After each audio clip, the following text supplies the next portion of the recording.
छत्रपती संभाजीनगर जिल्ह्यातील खुलताबाद तालुक्यातील कानोबा वडद येथे शनी अमावास्येनिमित्त भाविकांची मोठी गर्दी पाहायला मिळाली। नाथांचे दर्शन घेण्यासाठी राज्यातील विविध भागातून हजारो भाविक येथील दाखल झाले होते। यावेळी भाविकांनी भक्तिभावाने नाथांचे दर्शन घेत महाप्रसादाचाही लाभ घेतलाय। येथे अनेक भक्तांच्या मनोकामना पूर्ण होतात अशी भाविकांची श्रद्धा असल्याने दरवर्षी शनी अमावास्येला मोठ्या संख्येने भाविक येथे उपस्थित असतात। संपूर्ण परिसर यावेळी भक्तिमय वातावरणाने न्हाऊन निघाला होता। दर्शनासाठी भाविकांच्या लांबच लांब रांगा पाहायला मिळाल्या। तसेच मंदिर परिसरात भाविकांसाठी आवश्यक सुविधा आणि सुरक्षेची व्यवस्था करण्यात आली होती। छत्रपती संभाजीनगर जिल्ह्यातील कन्नड तालुक्यातील नादरपूर येथे पशुपालक आणि दुग्ध व्यवसाय करणाऱ्या शेतकऱ्यांसाठी एक दिवसीय प्रशिक्षण कार्यशाळेचे आयोजन करण्यात आले होते। आधुनिक पद्धतीने दुग्ध व्यवसाय करण्याबाबत या कार्यशाळेत सविस्तर मार्गदर्शन करण्यात आले। रमेश नागोराव निकम यांच्या अध्यक्षतेखाली आयोजित या कार्यक्रमात जिल्हा प्रकल्प अधिकारी डॉक्टर गजानन चव्हाण, पशुसंवर्धन विभागाचे डॉक्टर नीलकंठ वार तसेच पशुधन पर्यवेक्षक आसिफ पठाण यांनी मार्गदर्शन केले। नादरपूर आणि जवखेडा बुद्रुक या परिसरातील पशुपालक, दुग्ध उत्पादक शेतकरी आणि ग्रामस्थ मोठ्या संख्येने उपस्थित होते। यावेळी डॉक्टर गजानन चव्हाण यांनी आधुनिक पद्धतीने दुग्ध व्यवसाय कसा करावा, जातिवंत गायीचे संगोपन आणि निगा कशी राखावी याबाबत प्रात्यक्षिकासह माहिती दिली। तसेच दुग्ध उत्पादक शेतकऱ्यांच्या अडचणी जाणून घेत त्यावर मार्गदर्शन करण्यात आले। छत्रपती संभाजीनगर जिल्ह्यातील कन्नड तालुक्यात नाचनवेल आणि कोपरवेल गावांमध्ये भारताच्या जनगणना 2027 प्रक्रियेच्या पहिल्या टप्प्याला सुरुवात झाली। भारत सरकारच्या गृह मंत्रालयाअंतर्गत आणि जिल्हा अधिकारी कार्यालयाच्या मार्गदर्शनाखाली घर यादी आणि घर गणना 2026 काम सुरू करण्यात आले। तहसील कार्यालय कन्नड यांच्या आदेशानुसार पर्यवेक्षकांच्या मार्गदर्शनाखाली प्रगणकांना प्रभाग वाटप करण्यात आले। तर पहिल्या टप्प्यात घर गणना पत्रकातील एकूण 34 प्रश्नांद्वारे नागरिकांची माहिती संकलित केली जाणार आहे। यात घरांची रचना, पिण्याच्या पाण्याचा स्रोत, शौचालय, स्वयंपाकासाठी इंधन, दूरध्वनी, स्मार्टफोन, वाहनांची उपलब्धता यासारख्या विविध बाबींचा समावेश करण्यात आला आहे। यावेळी पर्यवेक्षक चंद्रकांत पाटील प्रगणकांनी गावांमध्ये फिरून नागरिकांचे प्रबोधन केले आणि जनगणना प्रक्रियेत सहकार्य करण्याचे आवाहन केले। भविष्यातील शासकीय धोरणे आणि विकास आराखडे तयार करण्यासाठी ही माहिती महत्त्वाची ठरणार असल्याचं प्रशासनाकडून सांगण्यात आलं आहे। पिंपरी चिंचवडमध्ये स्मार्ट सिटी प्रकल्पाअंतर्गत करण्यात आलेल्या विकास कामाचा मोठा गाजावाजा झाला असला तरी अनेक कामे अद्याप अपूर्ण अवस्थेत असल्याने नागरिकांना मोठ्या अडचणीचा सामना करावा लागतोय। केंद्र सरकारच्या स्मार्ट सिटी योजनेत 2017 मध्ये पिंपरी चिंचवड शहराचा समावेश करण्यात आला होता। पिंपरी चिंचवड म्युनिसिपल कॉर्पोरेशन आणि स्मार्ट सिटी कंपनीच्या माध्यमातून शहरात स्मार्ट रस्ते, पदपथ, cycle track, LED street light, भूमिगत ड्रेनेज आणि डिजिटल नागरी सुविधा विकसित करण्याचे काम हाती घेण्यात आले। रहाटणी, कोकणे चौक, काळेवाडी फाटा आणि पिंपळे सौदागर परिसरात विविध विकास कामे करण्यात आली आहे। मात्र अनेक ठिकाणी ही कामे अद्याप अपूर्ण असल्याचे चित्र पाहायला मिळते। सततचे खोदकाम, अपूर्ण पदपथ, फुटपाथावरील अतिक्रमण आणि वाहतूक कोंडीमुळे नागरिक त्रस्त झालेत। तर विशेषतः रहाटणी फाटा ते छत्रपती शिवाजी महाराज चौक परिसरात वाहतूक कोंडींची समस्या गंभीर बनली आहे। पादचारी मार्ग आणि सायकल ट्रॅकवर अतिक्रमण झाल्याचंही नागरिकांना सुरक्षितपणे प्रवास करणं कठीण झालंय। स्मार्ट सिटी कंपनी आणि महानगरपालिकेमधील समन्वयाच्या अभावामुळे कोट्यवधी रुपये खर्चूनही नागरिकांना अपेक्षित सुविधा मिळत नसल्याची नाराजी व्यक्त होत आहे। तर या समस्येकडे स्थानिक लोकप्रतिनिधी आणि प्रशासनाने तातडीने लक्ष द्यावे अशी मागणी नागरिकांकडून केली जाते। गडचिरोली जिल्ह्यातील आरमोरी तालुक्यातील जोगी साखरा ग्रामपंचायती अंतर्गत येणाऱ्या सालमारा गावात भीषण पाणी टंचाईची समस्या निर्माण झाली आहे। लाखो रुपये खर्च करून उभारण्यात आलेली जल जीवन योजनेअंतर्गत पाण्याची टाकी अद्याप वापरात न आल्याने ती केवळ शोभेची वस्तू ठरत असल्याची नाराजी गावकऱ्यांनी व्यक्त केली आहे। सुमारे 400 लोकसंख्या असलेल्या या गावात विहिरी आणि सोलार मोटर पंपाची सुविधा असूनही नागरिकांना पाण्यासाठी भटकंती करावी लागते। हर घर पाणी योजनेअंतर्गत 20,000 लिटर क्षमतेच्या पाण्याची टाकी आणि नळ योजना उभारण्यात आली. मात्र या योजनेसाठी कायमस्वरूपी जलस्रोत उपलब्ध नसल्याने योजना सुरू होऊ शकलेली नाही. 6 बोरवेल खोदूनही पाणी न लागल्याने योजना रखडली आहे. तर यासोबतच गावातील सिमेंट रस्ते खोदून पाईपलाईन टाकण्यात आली. मात्र दुरुस्ती न झाल्याने नागरिकांना ये जा करताना अडचणीचा सामना करावा लागतोय. काही घरांमध्ये नळ जोडणी देण्यात आली असली तरी प्रत्यक्ष पाणी पुरवठा सुरू झालेला नाही. दरम्यान प्रशासक तथा सरपंच संदीप ठाकूर यांनी गावातील उपलब्ध स्त्रोत दुरुस्त करून पाणी पुरवठा सुरू ठेवण्याचा प्रयत्न सुरू असल्याचं सांगितलंय. तसेच तलाव परिसरात नवीन विहीर बांधण्याबाबत संबंधित यंत्रणेकडे पाठपुरावा सुरू असल्याची माहिती दिली. मात्र योजना पूर्णपणे कार्यान्वित होण्यापूर्वीच तिचे हस्तांतरण कसे करण्यात आले असा प्रश्न गावकऱ्यांकडून उपस्थित केला जातोय. गावामध्ये 2022-23 पासून जल जीवन सुरक्षा अभियानाअंतर्गत जी टाकी बनवलेली आहे त्या पाण्याच्या टाकीचा अजूनपर्यंत गावामध्ये कोणाच्याच घरी पाणी पोहोचलेलं नाही. त्याबद्दल आपण गावकऱ्यांची प्रतिक्रिया जाणून घेऊया. आजपर्यंत जी टाकी तयार झालेली आहे तिचा पाणी तुमच्या घरापर्यंत याच्या अगोदर आलेला होता का? नाही. मग तिची म्हणजे अजूनपर्यंत पाणी तुमच्या घरापर्यंत 8 दिवस सुरू झालेलाच नाही. म्हणजे याचा अर्थ असा की तो डोलारा तयार झालेला आहे. म्हणजे तो पाणी तर गावामध्ये कोणाला येते कोणाला येत नाही, पण तो काय पुरेपूर चालू झालेला नाही आहे अजून नाही. आला का? नाही. मग हे नळांना हे जे कापड आहे हे कशासाठी बांधण्यात आले? ते शुद्धीकरणासाठी बांधले आहे, परंतु ते काय माहित आहे का, पाणीच नाही तर तो नळ पालो बांधून कोणता काम आहे? हा खोलून टाकायचा हा पालो. आजपर्यंत एक गडू पाणी भेटला नाही आहे, तर का मतलब आहे ह्या पाण्याला?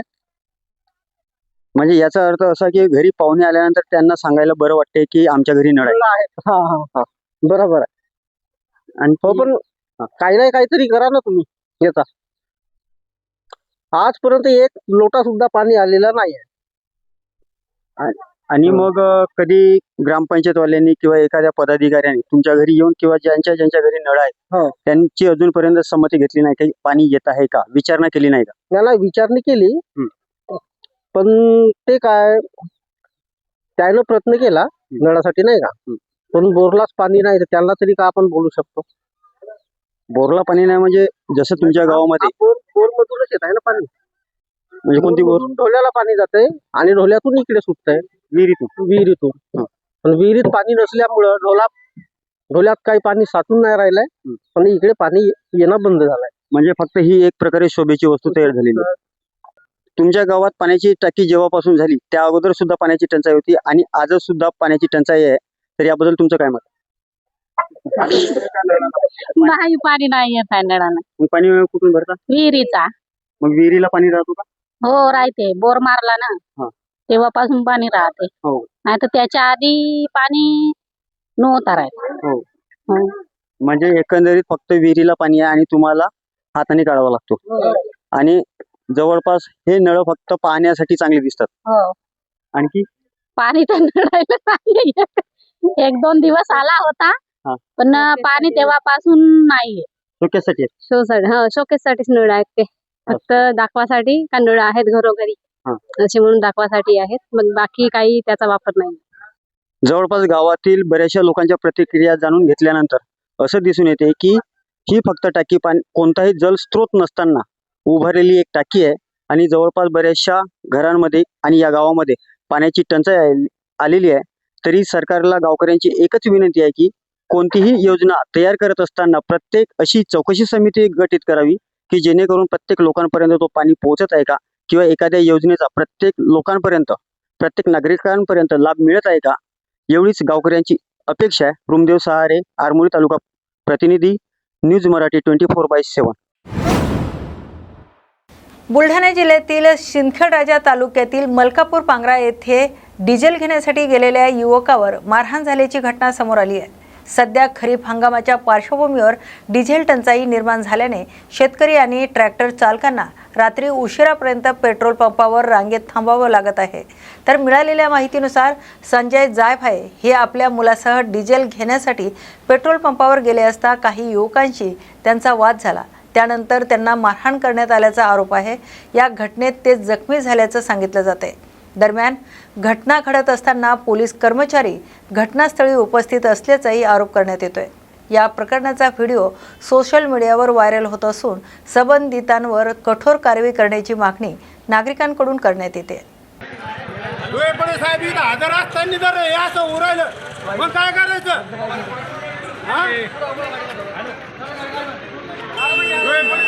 हजर इथं आणि अशा भानगडी होत्या कुठे जाते? पोलीस लोक हजर असताना लोक काय तिथे जाऊन दे मी देतो जिथं द्यायचं तिथे देतो। जिथं पोलीस लोक हजर असताना 10 लोक मारते का माणसाला त्याच्यामुळे बोलून राहिलो मी। तिथं 200 लोक 2 पोलीस काय करणार आहेत? काही अडचण नाही। 200 लोक नाही इथं 200 लोक नाही इथं।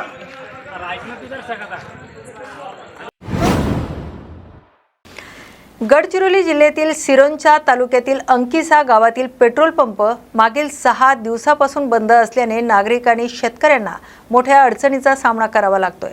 सध्या धान कापणीचा हंगाम सुरू असून डिझेल अभावी अनेक हार्वेस्टर बंद पडल्याचेही चित्र आहे।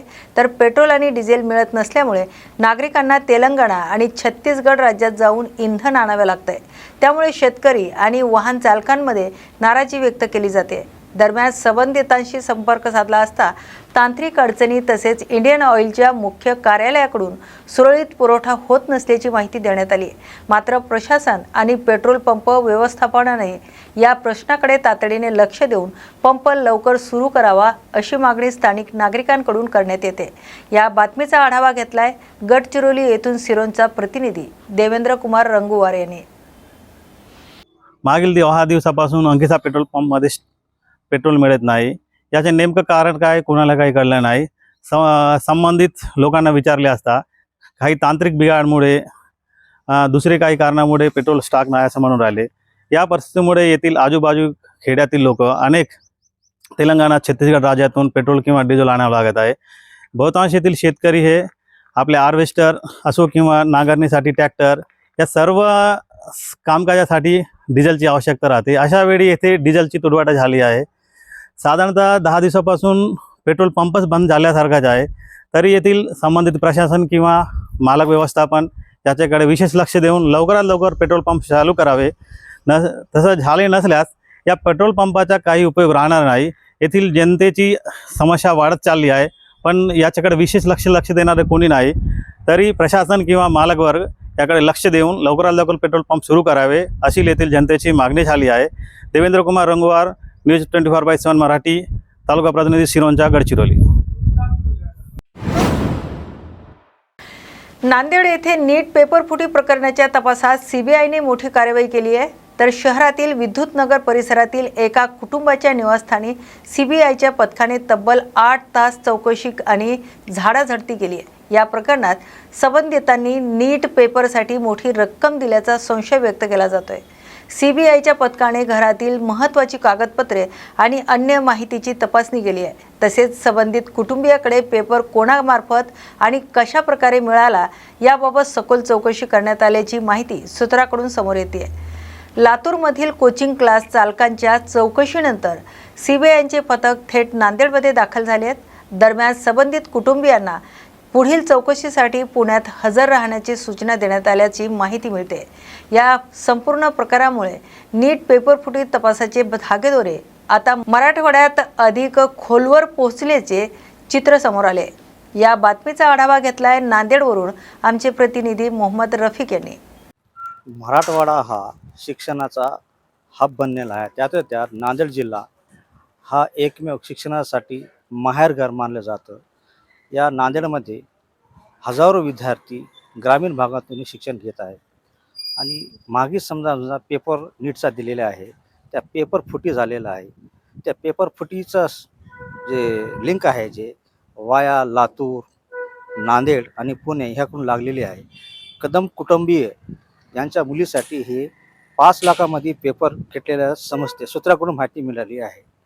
तरी पण आपण बघू शकता तुम्ही नांदेडच्या विद्युत नगरमध्ये या रेसिडेन्सीमध्ये ते राहत होते हे असं बोललं जात आहे। त्यांना सीबीआयकडून मंगळवारी पुणे कार्यालयामध्ये पाचारण करण्यात आले आहे आणि त्यांना नांदेडहून मोहम्मद रफिक, न्यूज मराठी 24/7, नवा भारत नवा विचार. वाशिम येथे सरकारी नोकरी लावून देण्याचा आमिष दाखवून एका युवकाच्या कुटुंबाकडून तब्बल 1,73,000 रुपये उकळल्याप्रकरणी एका आरोपीला स्थानिक गुन्हे शाखेने अटक केली आहे. आरोपीने पंचायत समितीत नोकरी लावून देण्याचं आश्वासन देत बनावट नियुक्तीपत्र दिल्याचा आरोप आहे. तर या प्रकरणी भगवान वानखडे यांनी वाशिम शहर पोलीस ठाण्यात तक्रार दाखल केली. त्यानुसार रमेश रामकृष्ण नवघरे या आरोपीने फिर्यादीच्या मुलाला PTO पदावर नोकरी लावून देण्याचं सांगत वेळोवेळी पैसे घेतल्याचं समोर आले. तसेच कारंजा पंचायत समितीचे बनावट नियुक्तीपत्र देऊन फसवणूक केल्याची माहिती तपासात उघड झाली आहे. गुन्हा दाखल होताच स्थानिक गुन्हे शाखेने विशेष पथक तयार करून आरोपीचा शोध सुरू केला. आरोपी वाशिम शहरात असल्याची माहिती मिळाल्यानंतर LCBच्या पथकाने पवन हॉटेल परिसरातून त्याला ताब्यात घेत अटक केली आहे. दरम्यान पोलिसांनी नागरिकांना सरकारी नोकरीच्या आमिषाला बळी पडू नये आणि कोणतीही माहिती अधिकृत संकेतस्थळावरूनच पडताळून पाहावी असं आवाहन केलं आहे. नांदेड जिल्ह्यातील हदगाव तालुक्यात निवघा बा ते कोहळी फाटा रोड लगत बांधकाम विभागाच्या वतीने लावण्यात आलेले झाडे पाण्याअभावी वाळत असल्याचं चित्र समोर आले. लाखो रुपये खर्च करून करण्यात आलेल्या वृक्ष लागवडीची योग्य देखभाल न झाल्याने स्थानिक नागरिकांकडून नाराजी व्यक्त केली जाते. स्थानिकांच्या म्हणण्यानुसार वृक्षारोपणानंतर झाडांना नियमित पाणी पुरवठा आणि देखभाल करण्यात आली नसल्याने अनेक झाडे वाळू लागली आहेत. यामुळे शासनाच्या वृक्ष लागवडीच्या मोहिमेच्या अंमलबजावणीवर प्रश्नचिन्ह उपस्थित केले जातात. दरम्यान याच मार्गावर सोलार पॅनल एनर्जीचं काम सुरू असून रोडलगत उभारण्यात आलेल्या विद्युत खांब वाहतुकीस अडथळा ठरत असल्याची तक्रार नागरिकांनी केली आहे. भविष्यात अपघात होण्याची शक्यता व्यक्त करत संबंधित विभागाने तातडीने लक्ष देण्याची मागणी होत आहे. स्थानिक नागरिकांनी या प्रकरणाची चौकशी करून आवश्यक उपाययोजना कराव्यात अशी मागणी प्रशासनाकडे केली आहे. बातम्या गावाकडच्या या विशेष बातमीपत्रात आपण येथेच थांबतोय. अशाच नव्या आणि ताज्या अपडेटसाठी पाहत राहा न्यूज मराठी 24/7. नवा भारत नवा विचार.